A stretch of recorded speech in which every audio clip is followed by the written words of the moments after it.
Assalamualaikum warahmatullahi wabarakatuh. Bismillah walhamdulillah wassalatu wassalamu ala rasulillah Sayyidina maulana Muhammad ibn Abdullah wa ala alihi wa sahbihi wa man walah. Wala hawla wala quwwata illa billah, amma ba'd. Alhamdulillah, kembali dikumpulkan oleh Allah subhanahu wa ta'ala dalam majlis maulid, majlis ilmu. Mudah-mudahan apa yang kita amalkan malam hari ini dicatat dalam buku amal kebaikan kita. Mudah-mudahan pahalanya dilipat gandakan oleh Allah subhanahu wa ta'ala. Amin Allahumma amin. Hadirin hadirat rahimakumullah, meneruskan pembacaan kitab Bidayatul Hidayah karya Al-Imamul Ghazali. Beliau mengatakan wa'alam annal abda fi haqqi dinihi ala thalathi darajatin. Kata Imam Ghazali, ketahuilah bahwa hamba itu di dalam menjalankan kewajiban atau hak agamanya, di dalam menjalankan agama itu ada 3 kelompok orang. Yang pertama imma salimun, yaitu orang-orang yang selamat, wa huwal muqtasiru ala ada'il faraidi wa tarkil ma'asi, orang yang di dalam kehidupannya menjalankan kewajiban-kewajiban Allah subhanahu wa ta'ala dan menjauhi daripada maksiat-maksiat yang dilarang oleh Allah subhanahu wa ta'ala. Ya, hidupnya dia itu cuma sholat 5 waktu, puasa Ramadan, zakat karena dia bukan orang kaya ya tidak zakat. Haji ya dia tidak haji, tidak umrah. Kenapa? Karena tidak punya uang. Ya kehidupannya sholat fardu 5 waktu, puasa Ramadan, wis tidak ditambahi. Manusia sholat sunnah, dia tidak sholat sunnah. Manusia puasa sunnah, dia tidak puasa wong-wong poso Arafah, poso Asyura, dia tidak puasa. Wis cukup Ramadan dok. Saya puasa hanya di bulan Ramadan. Saya sholat cuman sholat 5 waktu. Sing lainnya tidak ngelakoni.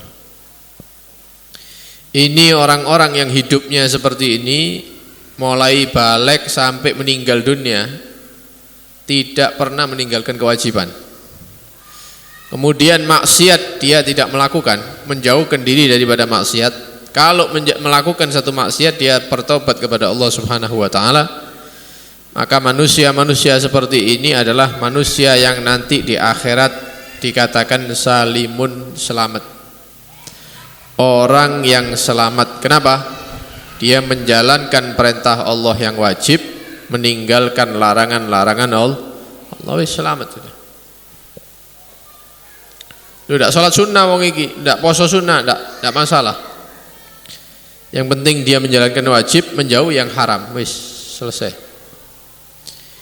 Ada seorang Arabi, orang datang dari pelosok, datang kepada Nabi SAW. Kemudian dia mengatakan, ya Rasulullah, kewajiban apa yang harus saya lakukan? Kewajiban apa yang harus saya lakukan ya Rasulullah? Maka Nabi mengatakan, lakukan sholat 5 waktu dalam 1 hari 1 malam, Jumat ya Jumatan begitu ya. Kalau Ramadan datang, ini puasa Ramadan.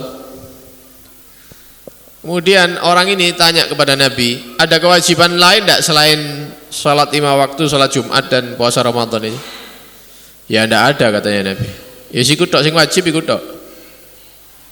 Ya mungkin karena orangnya bukan orang kaya, jadi tidak disebutkan zakat, tidak disebutkan haji atau umroh, atau dia sudah haji mungkin ya. Tidak ada yang lain kewajiban bagi saya Rasulullah, tidak ada, cuman itu saja. Ya sudah, saya mau pulang sekarang. Tapi tak lakoni iki salat 5 waktu, salat Jumat, lek Ramadan teko poso Ramadan. Wis. Kemudian dia bersumpah, demi Allah katanya. Demi Allah, saya tidak akan menambahi walaupun 1 rakaat, walaupun 1 hari puasa. Tidak tak tambahi belas. Salat 5 waktu, poso Ramadan wis. Kemudian dia keluar. Ya mungkin kalau sama orang sekarang diwara kurang ajar begitu ya. Padahal enggak, ini ilmu ini. Dari kejadian ini para ulama mengetahui bahwa ibadah yang wajib itu yang disebutkan oleh Nabi antara beliau dengan sahabat yang tanya ini. Selain itu semuanya sunnah. Ya kalau bahasa orang sekarang, wah ini kurang ajar sama ulama begini ya. Kurang ajar sama Nabi. Tapi apa komentar Nabi SAW ketika orang ini keluar sambil mengatakan demi Allah saya tidak akan nambahi sholat ataupun puasa sunnah, tidak bisa ngelakoni sing wajib-wajib doi. Kata Nabi apa? Aflaha in sodak. Orang itu akan beruntung kalau dia mempraktekkan apa yang dia omongkan, betul-betul dijaga kewajiban, jauh daripada maksiat. Itu orang yang selamat nanti. Kata Nabi SAW. Karena itu orang yang selama hidupnya menjalankan kewajiban Allah, menjauhi larangan maksiat-maksiat Allah, meninggal dalam keadaan seperti itu, maka dia dinyatakan orang yang selamat nanti di akhirat. Ini kelompok manusia yang pertama. Yang kedua, au rabihun, atau orang yang bukan hanya selamat tapi dia mendapatkan keuntungan-keuntungan. Selamat oleh keuntungan, untung. Siapa mereka? Wa huwal mutatawwi'u bil qurubati wan nawafil. Orang-orang yang menjalankan kewajiban, menjauhi maksiat-maksiat, masih ditambahi dengan ibadah-ibadah yang sunnah. Ditambahi dengan ibadah-ibadah yang sunnah. Salat 5 waktu, salat Jumat dilakukan. Masih ditambahi salat duha misalnya, qobliyah, ba'diyah ditambahi, ya, atau salat witir ditambahi. Puasa Ramadan, tapi ketika ada hari-hari yang mulia, memiliki keutamaan, ketika dipuasai, maka dia menambah dengan puasa sunnah. Kalau dia punya harta, dia melakukan kewajiban mengeluarkan zakat, tapi bukan hanya zakat yang dikeluarkan, sedekah sunnah dia berikan, dia bagi. Haji, umrah, sudah pernah dia menjalankan kewajiban, tapi setelah 5 tahun berikutnya dia haji lagi, kangen sama Ka'bah, melakukan haji sunnah, umrah sunnah. Kemudian dia jauh daripada maksiat. Ini yang seperti ini, orang-orang yang seperti ini kalau istiqomah, maka dia bukan hanya selamat di akhirat, dinyatakan orang yang beruntung nanti. Ya lek selamat pokok nyebrang selamat begitu. Tapi ada orang-orang yang ketika dia selamat melewati jembatan itu, masuk ke dalam surga, masih mendapatkan apa? Keuntungan-keuntungan, hadiah-hadiah dari Allah Subhanahu wa ta'ala, bukan sekedar selamat saja. Ya, tinggi derajatnya di surga. Bahkan bisa jadi orang-orang yang setelah menjalankan kewajiban, meninggalkan maksiat, kemudian masih menjalankan ibadah-ibadah yang sunnah, bisa jadi dia mendapatkan mahabbah, kecintaan dari Allah Subhanahu wa ta'ala. Kalau ada orang menjalankan sunnah 5 tahun istiqomah, 10 tahun istiqomah, 15 tahun istiqomah, tidak putus, 20 tahun istiqomah, dudu saulan rongulan istiqomahnya, ngaku sholat duha 2 bulan, jari ini rezekinya lancar, ternyata tidak, tetap terseret misalnya. Istiqomah tahunan, ya sampai 20 tahun istiqomah, dilihat sama Allah, oh ini memang serius ini ya orang ini, maka dia mendapatkan kecintaan dari Allah Subhanahu wa ta'ala. Kalau sudah mendapatkan kecintaan Allah Subhanahu wa ta'ala, maka dia menjadi hamba yang dipilih. Hamba yang dipilih itu ya berarti wali-wali Allah itu sudah.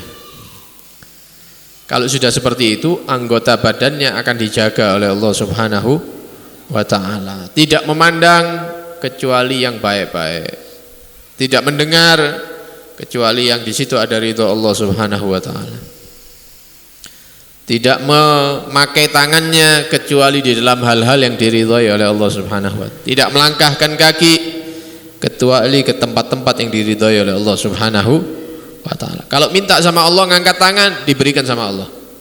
Kalau minta perlindungan dari Allah, dilindungi oleh Allah Subhanahu wa ta'ala. Ini daripada alamat atau sifat-sifat para wali Allah itu seperti itu. Tapi yo tidak mudah begitu ya. Harus ada kesungguhan ya bertahun-tahun seperti itu. Ingin mendapatkan keridhaan, kecintaan dari Allah Subhanahu wa ta'ala. Nah, ini orang-orang yang beruntung nanti di akhirat. Kelompok yang ketiga, au khasirun wa huwal muqassiru 'anil lawazim, orang yang akan menyesal, orang yang rugi dunia, rugi akhirat. Siapa mereka? Orang yang sembrono di dalam menjalankan kewajiban, orang yang sembrono di dalam urusan menjauhi maksiatnya.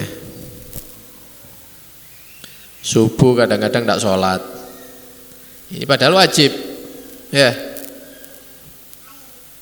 gara-gara turuni kepengin. Mari ngono tangi wis padang jam 5:30, jam 6 ya. Bukan satu kali tapi berkali-kali ketinggalan sholat subuh itu. Kadang tidak sholat isya, alasannya kesel mari nyambut gawe. Kesel kait mulai, ndele awak langsung turu dadi sholat isya. Ini bahaya orang-orang yang seperti ini. Atau dia melakukan kemaksiatan. Hal-hal yang dilarang oleh Allah Subhanahu wa ta'ala dia terjang, dia lakukan. Mata yang diberikan oleh Allah digunakan untuk melihat hal-hal yang diharamkan oleh Allah Subhanahu wa ta'ala. Telinga yang diberikan oleh Allah digunakan untuk mendengarkan musik-musik yang melalaikan. Ngrungokno dangdut, ngrungokno iki, istiqomah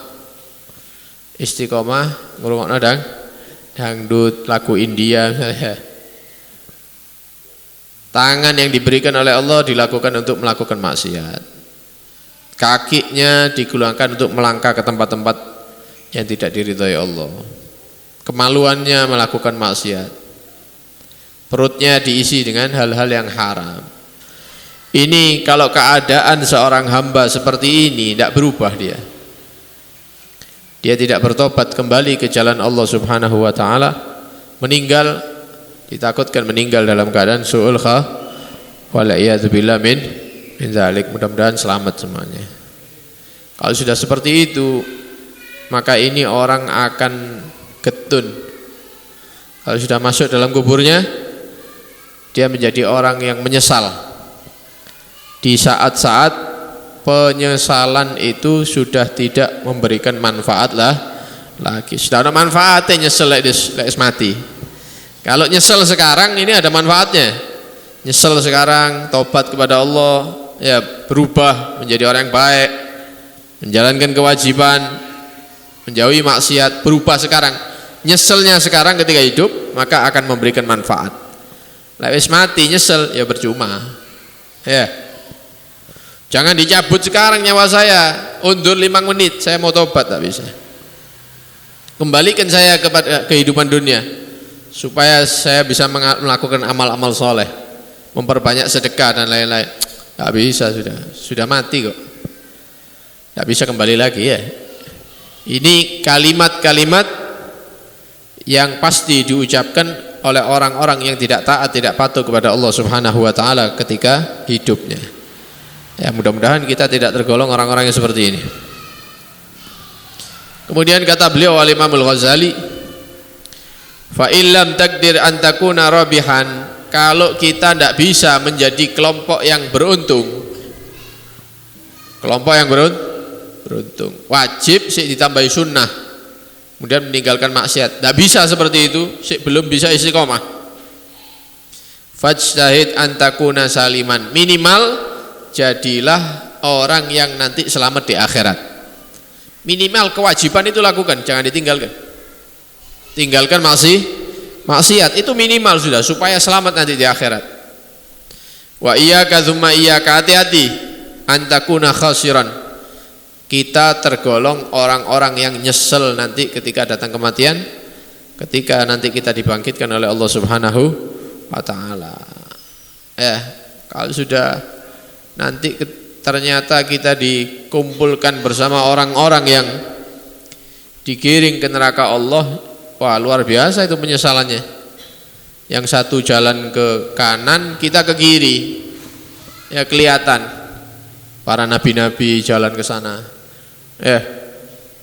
para sahabatnya Nabi, orang-orang yang soleh, para ulama yang kita kenal, semuanya jalan ke kanan. Kita ternyata tidak ikut golongan itu, ke kiri kita.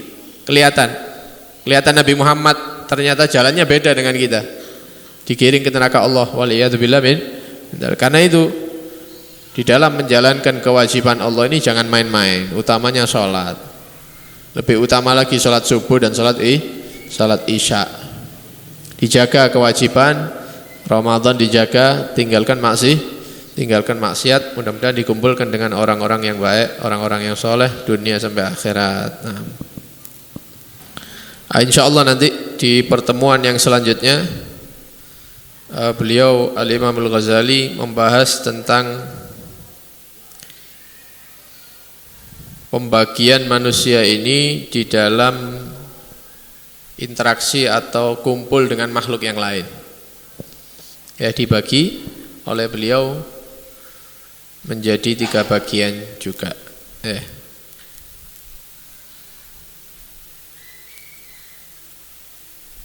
Mudah-mudahan apa yang kita pelajari menjadi tambahan ilmu yang bermanfaat. Mudah-mudahan diberikan kekuatan oleh Allah Subhanahu wa taala, bisa menjalankan kewajiban-kewajiban dari Allah Subhanahu wa taala, diberikan kekuatan supaya bisa menjauhi segala bentuk maksiat. Mudah-mudahan sebagaimana kita dipertemukan dengan orang-orang yang baik di atas dunia, mudah-mudahan kelak di akhirat dikumpulkan bersama kelompok orang-orang yang baik, ya, di bawah bendera Nabi besar Nabi kita Muhammad sallallahu alaihi wasallam. Amin Allahumma amin. Sallallahu alaihi wasallam Muhammad wa alihi wasallam. Alhamdulillahirabbil alamin. Wassalamualaikum warahmatullahi wabarakatuh.